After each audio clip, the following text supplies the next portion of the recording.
নিচে রাখ, উঠা।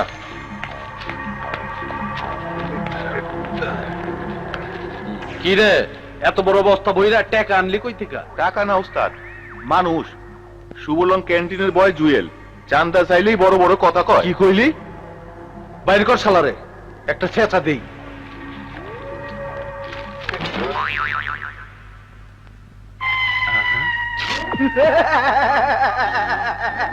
রংবাজ হইছো, টাপাং টাপাং করো। এই শালা চুপ, চুপ, চুপ কর শালার পর। এই বেটা, হাসতা চলছেন, এই জায়গা কি হিজড়ার নাচ হইতেছে নাকি? না, হইতেছে না তো, একটু পরেই শুরু হইব। মায়ের যখন পড়বো তখন আপনারা সবাই হিজড়া নাচ নাচতে থাকবেন। আমগো মারবো? কেডা মারবো? কার এত বড় সাহস এই রাঙ্গামাটিতে ডনের গায়ে হাত দিব? কার এত বড় সাহস? আমগো বসের অনেক সাহস। আপনি তো আবার জেলে ছিলেন, তাই নাম শুনেন নাই। তার নাম হইল গিয়া সংগ্রাম।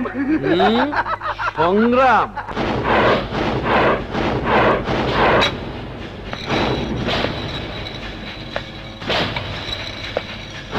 আপনার আগে এই এলাকার তো লাগাই তো গোড়া চামচু, আমাকে বছর এক ঘুষিতে গোড়া চামচুর সামনে চাইদাত পড়ে গেছিল।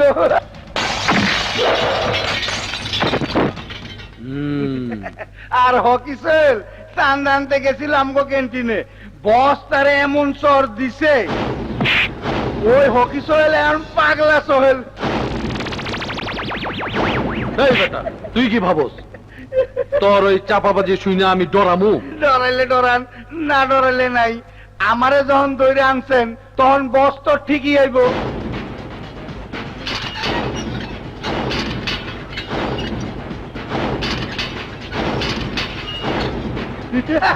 ওই যে আইছে।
এই হিরো মার্কা পোলা আমারে পিটাইবো হবে। ওই কুদ্দুস, ওই বাদল,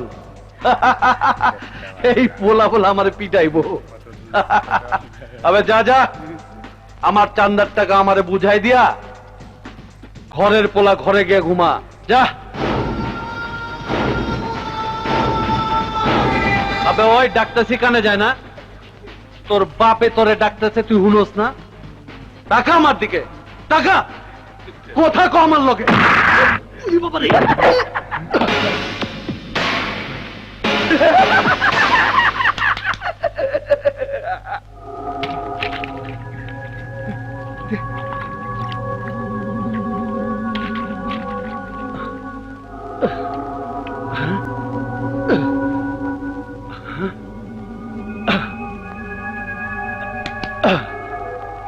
আমি অজ্ঞান হইলাম কেমনে?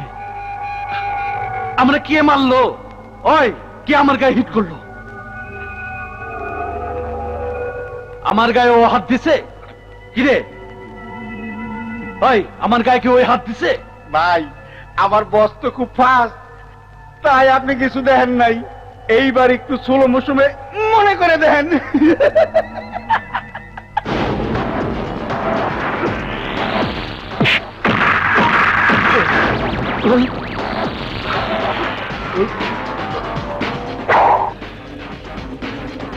তুই যদি বুদ্ধিমান হোস তাহলে একটা ঘুষিতেই বুঝে যাবি আমার পরিচয়, আর যদি না বুঝিস তাহলে কয়েকটা দিন তোর হাসপাতালে কাটবে। তোর এত বড় সাহস আমার গায়ে হাত।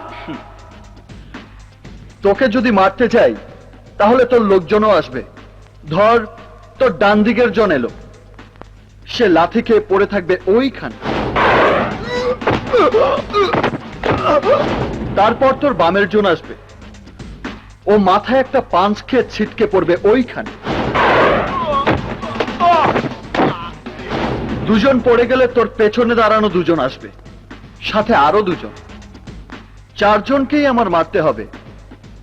চারজনই ছিটকে পড়বে চারদিকে। মারামারি আমি পছন্দ করি না, তাই তোকে বলছি আমি চাঁদা দেইও না, চাঁদা নেইও না।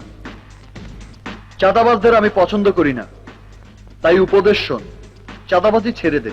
শালাই কয় কি? উপদেশ তোর চেয়ারায় ছাপায় দেবো।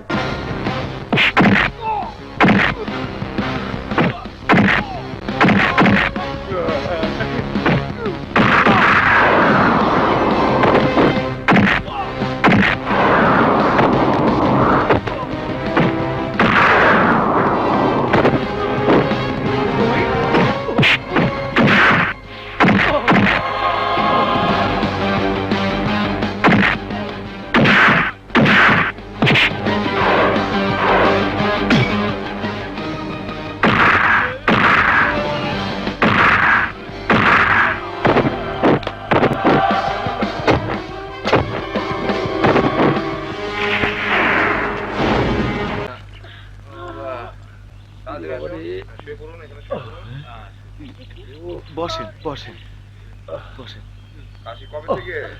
যা ডাক্তার ডাইকে লয় আয়। আচ্ছা ওস্তাদ, যাইতাছি। আপা আমি এখন কি করুম আপনিই কোন। ছয়টা পোলা পাওনা অনের পরেও আমার স্বামী সাবধান হয় না, নিজেও কিছু ব্যবহার করে না, আমারে কিছু ব্যবহার করতে দেয় না।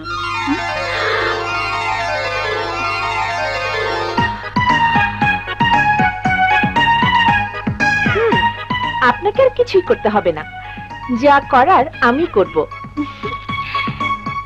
এমন ইনজেকশন দেব যে চিরস্থায়ী ভাবে তার সন্তান জন্ম দেবার ক্ষমতাই নষ্ট হয়ে যাবে।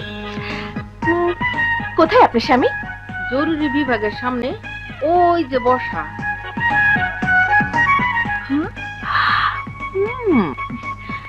আপনি বসুন, আমি ইনজেকশনটা দিয়ে আসি।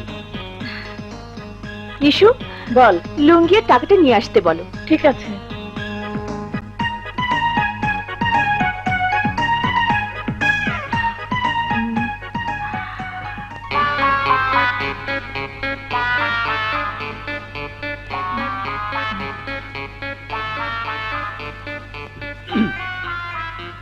হাতটা দেখি। কিসের ইনজেকশন? শাট আপ, একদম চুপ।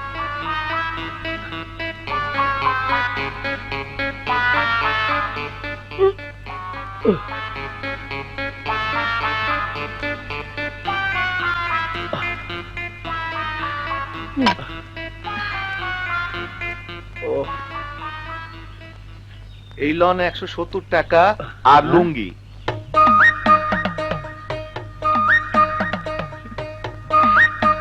যান, আপনাকে আর এ নিয়ে ভাবতে হবে না। আপনার স্বামী আপনাকে আর জিন্দেগিতেও গর্ভবতী করতে পারবে না। কিন্তু আপনি ইঞ্জেকশনটা কারে দিলেন? এইটা তো আমার স্বামী না। আমার স্বামী তো ওই যে তাবুর সামনে গামছা ঘাড়ে খাড়াইয়ে রইছে। সর্বনাশ!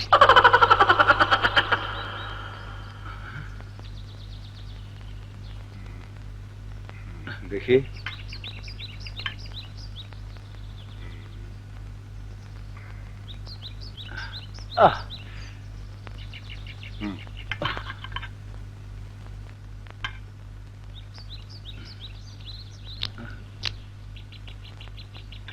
ডাক্তার সাহেব, একবার তো ইনজেকশন দিল, আবার কেন?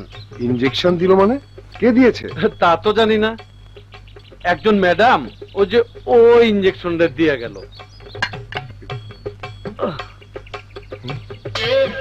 ও নো!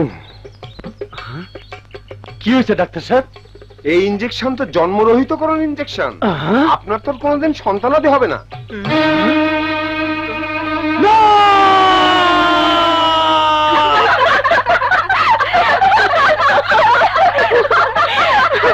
সর্বনাশ, তুই করেছিস কি? এখন ওই লোকটার কি হবে? যা হবার হবে। আপাতত ঘন্টা তিনেক এই জঙ্গলে কাটিয়ে নি। স্যারের মেজাজ ঠান্ডা হলে তারপর ক্যাম্পে যাব।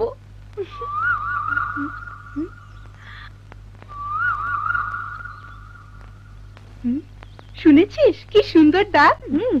জানিস, সেদিন একটা পত্রিকায় পড়েছি, তুই যদি কোকিলের মতো করে ডাকিস আর কোকিল যদি সেই ডাকের উত্তর দেয়, তাহলে তোর জীবনে সুন্দর প্রেমিক আসবে, তোর প্রেম সার্থক হবে।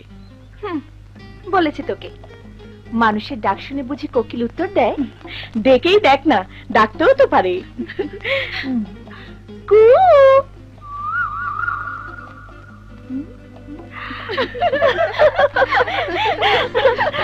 কু